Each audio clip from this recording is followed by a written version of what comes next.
Hello there, heroes. I'm the Orange Ranger, and it's time to dive back into the colorful pages of the Boom Studios MMPR comics line. I've had a chance to get my hands on some more of the issues, so it is catching up time. Today, I'm going to be reviewing for you some more issues of the MMPR Pink line. I'm going to be taking a look at issues number 2, number 3, and number 4. Now at this point, I know some of you are expecting me to whip out that pink shirt since I'm doing another Pink Ranger related video, but come on now, seriously, I don't need to wear a pink shirt every time I do a Pink Ranger related video. The Orange Ranger uniform is fine. I mean, don't you think that's kind of pandering just a little?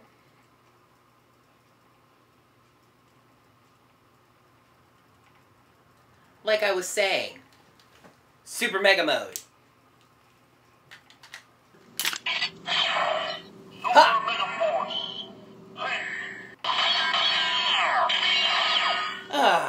That's better, isn't it? Let that serve as a lesson to those of you among the heroes who, even jokingly, feel like telling me what to do and what not to do.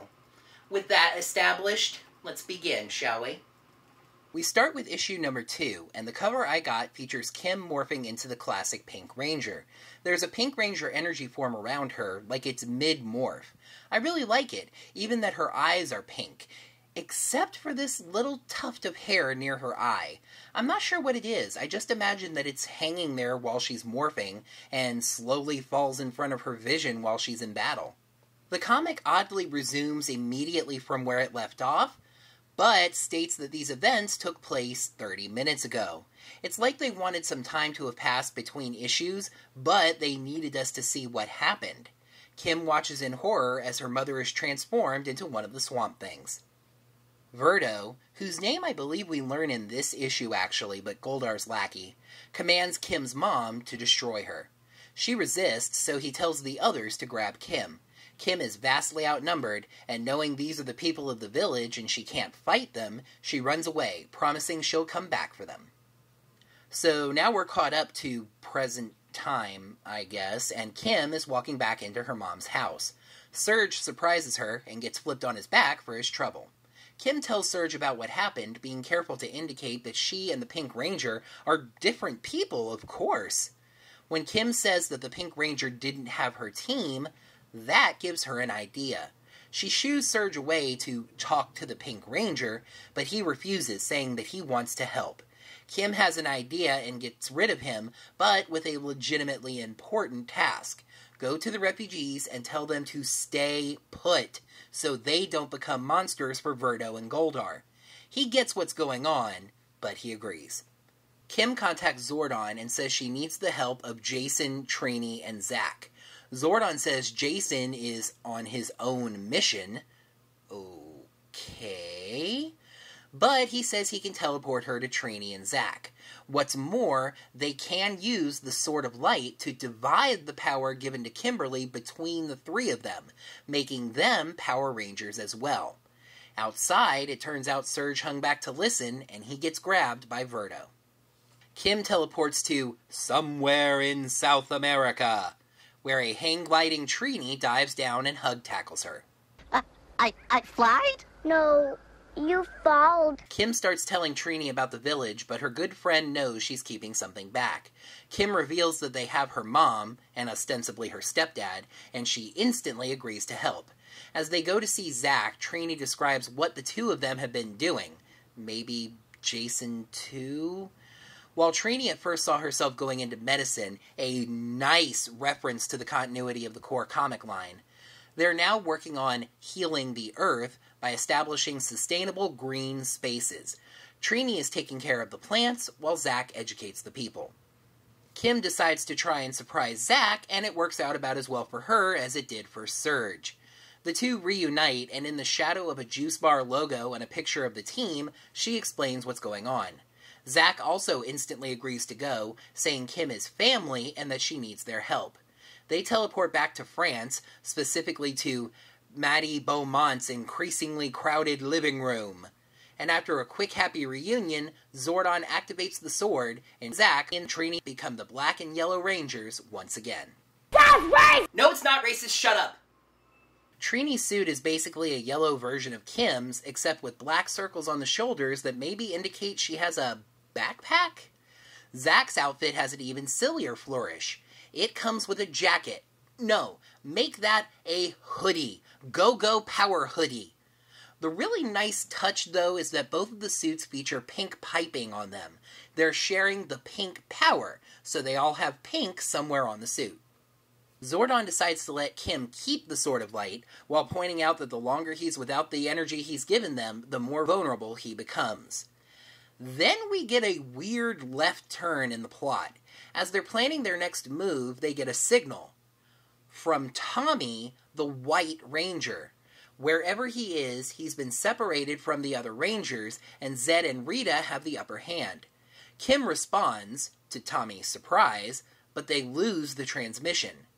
After this, 2-page splash where the monsters attack. So the only reason for that scene seems to be to establish that the actual Power Rangers are still unavailable. Does this tie into Jason's mission? Is this going to lead to an MMPR Red mini? Will what's happening to the actual Power Rangers be touched on? Why do I care more about that story than this one? Who knows? Not me. Who cares? Ditto mark. So anyway, yeah, the Swamp Things storm in and Goldar grabs the Sword of Power, taking back the Rangers' energy and knocking them out. They wake up caged and Goldar starts expositing. His plan is going better than he hoped. He lured them there, but wasn't sure how he'd power his new weapon. That's a role the Sword of Light fits perfectly. The new weapon? Goldar's new War Zord, Typhonus. Typhonus is Cyclopsis, Goldar's old Zord, combined with what remains of the Thunder Zords. Oh, right, since it was after when Kat took over as the Pink Ranger, those Rangers do have the Ninja Zords by this point, don't they? Kim sees her Firebird Zord it is stunned that is being used for evil. Unfortunately, they express this with a frame that zooms directly in on the Firebird in Megazord formation, which is the Megazord's crotch. Mighty Morphin Power Ranger boxer shorts. As Kimberly blames herself for allowing this to happen, Goldar reveals the key to their downfall. Surge has betrayed them, though he does look ashamed of it. Overall, this still feels like an issue that's setting up the story. One thing I found really odd was that in a series called MMPR Pink, Kim's run as a solo hero lasts for all of one issue before more Rangers join the party. Although, to be fair, as of the end of issue 2, this team stands at 2 girls and 1 boy, which is something the TV show has never done. Overall, the weirdness of Zach's suit and that really strange aside with the actual Power Rangers just take this issue down a notch from average. Issue 2 gets a 2 out of 5. Moving to issue 3, this cover is much better. It's another shot of Kim in her time as the original Pink Ranger. Geez, these covers don't want to seem to address or give away what she is now. We see her as a student, apparently practicing archery, and doing gymnastics. And way in the background, the Pink Ranger's helmet with Kim's eyes visible through it. I actually really like this. Student, warrior, gymnast, and then, largest, but behind all of that, superhero. But actually, my favorite detail on this cover is her phone. It has a small apple-looking symbol, only avoiding the trademark infringement by not having the bite taken out of it. So in that case, I think that is Kim's Me Phone, which is made by Cherry. As Kim tries to figure her way out of their bindings, we get the resolution on Surge's betrayal. Of course, from someone who had been so noble up until now, this was a forced betrayal. Goldar has Surge's sister, Britt, and forced him to tattle on the Rangers. Kim totally understands, and it's not even an issue. The 3 Rangers hatch a plan, just as Goldar reveals in bragging that the 3 of them are Power Rangers. Goldar looks back over to the cages and the Power Rangers have arrived to save the day. The Swamp Things charge the cages, but oops, it's not really the Power Rangers. They're over on planet Trouble that's not in this comic, remember? The communicators have hologram technology now, which Trini was able to adjust to show the Power Rangers. The monsters knock the cages over and the 5 of them escape. Britt sprains her ankle and they hide in a tunnel. Kim's mom recognizes her voice and investigates the tunnel. Kim recognizes her eyes, and of course the power of love wins Monster Mom over. It's the power of love. Kim draws up a plan and they put it into action. The plan is... Kim runs up behind Goldar, kicks the sword free, she grabs it, and they morph again. Okay, not exactly General Patton here. You magnificent bastard, I read your book! Goldar uses this chance to turn on Verdo. Because of reasons, just go with it. Goldar blames him for them getting the sword back, despite him being the one that was holding it, and he's cutting ties now that Typhonus is powered up. Verdo has his monsters attack Goldar, but he flies up onto Typhonus. Kimberly chases him. I think the action gets a little hectic around here. She tells the other Rangers to go with the plan, which was to save the people and to keep Surge and Britt safe. Magnificent bastard. By the by, is this comic doing the slightest bit of relationship building with Zack and Trini? There's moments like this one where they seem kind of flirty. Kim and Goldar bark at each other, but Goldar can fly, and Kim's leaping power is diminished by splitting her energy 3 ways. The monsters surround her, but her mom grabs her and takes her up Typhonus' leg. Goldar jumps in, and Kim follows. He grabs her mom, but she's pissed about that and slashes her free. They start to fight, but then Typhonus begins moving. On its own? No, it turns out that Goldar commissioned Verdo to help build Typhonus, and he of course added a way that he could take control on his own. He had observed that Goldar served Rita and Zed faithfully for years but never got promoted, and suspected that loyalty might have been a reason that he wasn't. Goldar is actually impressed at Verdo's cunning and decides to just leave. But Verdo starts walking Typhonus into the ocean with the goal of drowning them both. As Typhonus submerges, Goldar and Kimberly mull a difficult realization. They might just have to work together to get out of this. There was definitely more action in this issue, and that was a big plus for me. However, it kind of went too far. That action became too much. It got a little too hectic, and the action was kind of hard to follow sometimes. So I'm afraid I have to give issue 3 another 2 out of 5. Issue 4's cover is kind of hit or miss. Again, with the original Pink Ranger. Okay, seriously, considering the timeline of this comic, isn't that Catherine? This time fighting what seems to be a giant Goldar. I like the arrow sticking out of him, but he takes up a little too much of the cover. Also, we ended the last issue with the realization Kim and Goldar needed to work together. The cover of the next issue being them fighting breaks the flow a little bit. Also, Kim's morpher is actually just a big pink crystal shape. They've been really good about small details, so that's kind of unfortunate. Unfortunately, this is also where the writing starts to break down. Goldar starts fighting Kim, and even admits that he targeted her on purpose. Of all the former Rangers, she was alone, and her parents lived near the caverns that made perfect use of Verdo. Faced with this revelation, that Goldar specifically screwed with her life, her family, she just brushes it off, just saying that she's happy that she's a good guy that's trying to save him anyway. It gets worse when she appeals to his interest, saying he needs to stop Verdo from telling Rita and Zed about his plan. He says he can't allow Verdo to do that, but it appears we have no choice for now. But it appears? Grammar check, anyone? Seriously, this sentence makes absolutely no sense the way it's written. Kim isn't 100% comfortable with encouraging revenge, but she knows she needs Goldar's help. She insists that Verdo be left alive until they figure out how to change back all the people. Seriously, how many times was the solution to a monster changed people into something else to destroy the monster and they revert?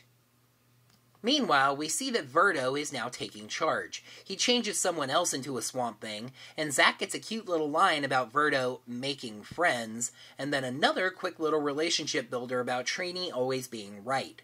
Zack wants to go chase Typhonus, but Trini knows Kim would want them to help the people. Trini steps away from the fight for a moment to contact Zordon, but the bad news just piles on. Zordon is in bad shape without that energy, and since it's Kim's energy and she has the sword, they can't give it back. In Typhonus, they are running out of time. Kim asks Goldar if there's an escape pod, but he says he's no coward.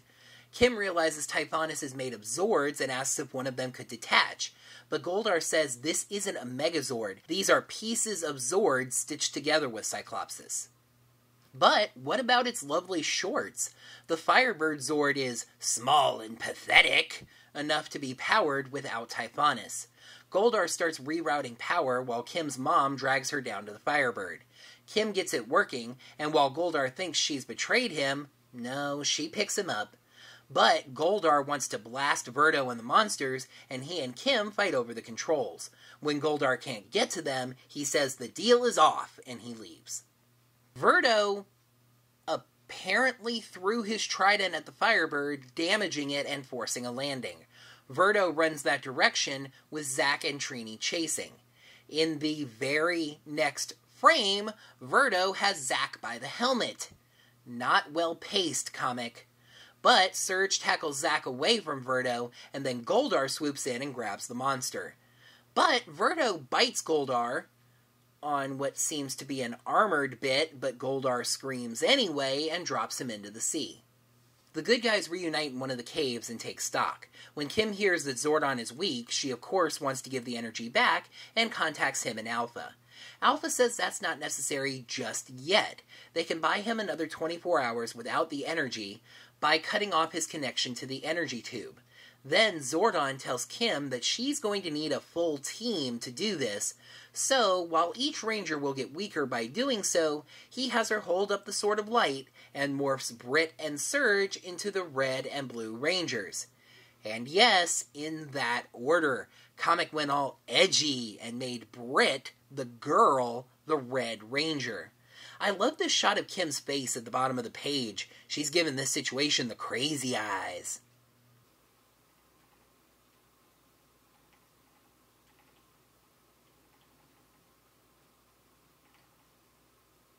They leave the cave and Goldar is waiting outside to chat. He's realized that he's going to need their help too, since Verdo has an army as well as control of Typhonus.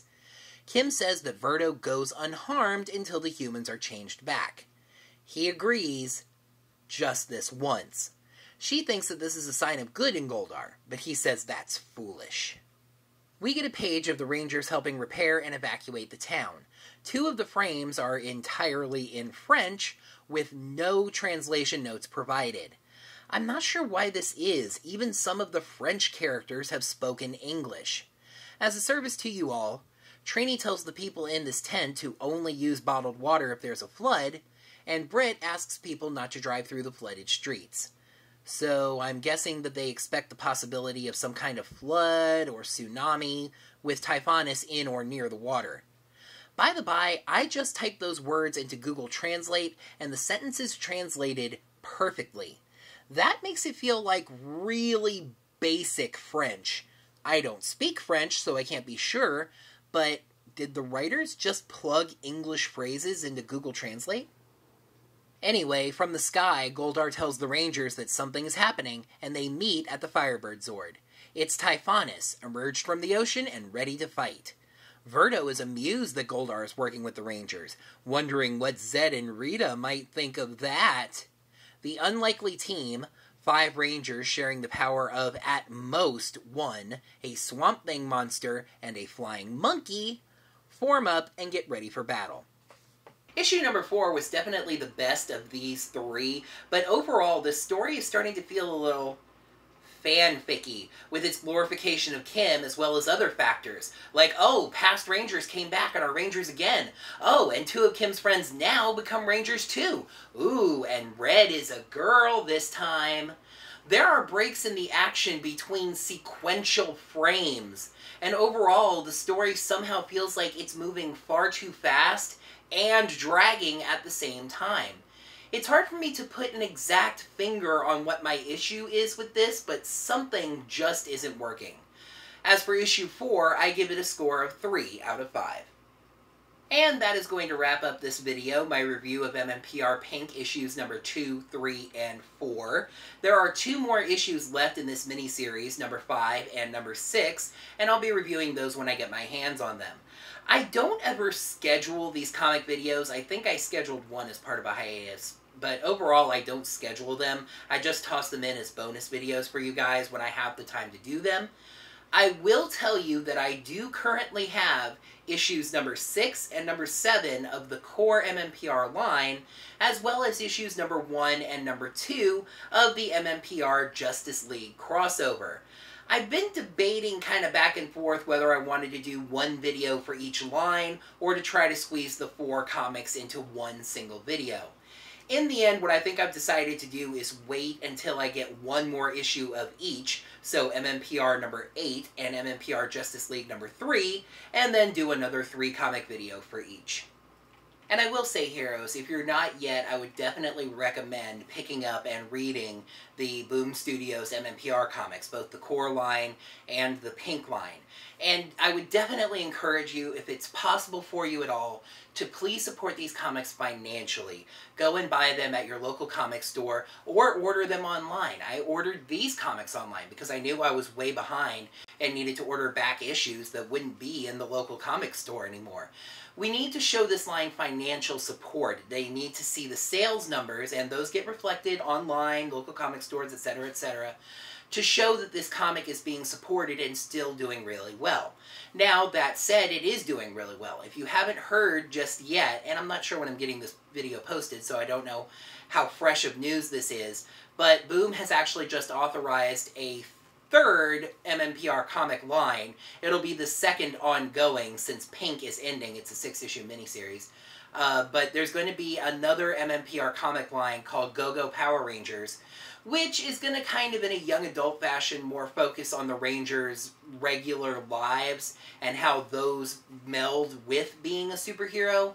I have to admit, I'm not incredibly looking forward to it. I've always been more interested in the Power Rangers being the Power Rangers rather than who they are besides being the Power Rangers.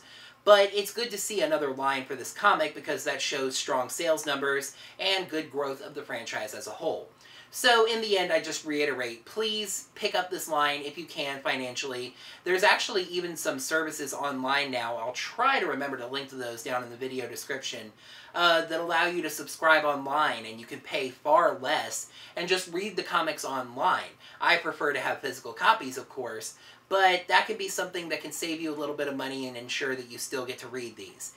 If you're in the position where you don't really have any money to spend and you just can't resist reading these, I understand that. I'm not going to share the sources, but we all know they're out there. And I can understand the temptation to want to pick up on this excellent series, and I will say it is excellent.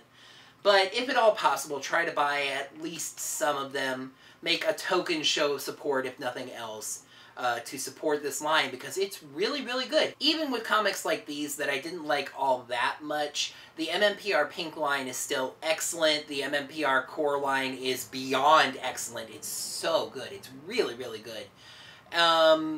I will give Go-Go Power Rangers a chance. I'm sure that'll be good too. These are just some great comics, and I guess whatever way you go about reading them, if you are a Power Rangers fan, you should definitely be reading them. That is going to do it for another Orange Ranger Videos bonus comic review. Thank you folks so much, as always, for watching. Make sure to like the video by clicking the like button right down below. Let me know what you thought of these issues, the Pink series as a whole since it's over if you've read ahead of me, and my review of them in the comments down below. And make sure to subscribe to the channel for all the Weekly Geekly. Also, especially make sure that you ring that bell so you get notified of when I post new videos. Videos like this are a perfect example. Like I said, in most cases, I do not schedule my comic book reviews. Those come out kind of unannounced. So you can't know to check the channel at a certain time for videos like these. Not that I'm incredibly great at posting videos on a regular schedule anyway, but You'll get notified of when I post my videos like this, and you won't miss them, because who would want to miss an Orange Ranger Power Rangers comic book review? Am I right? One more time, thank you folks so much as always for watching, and until next time, may the power protect you.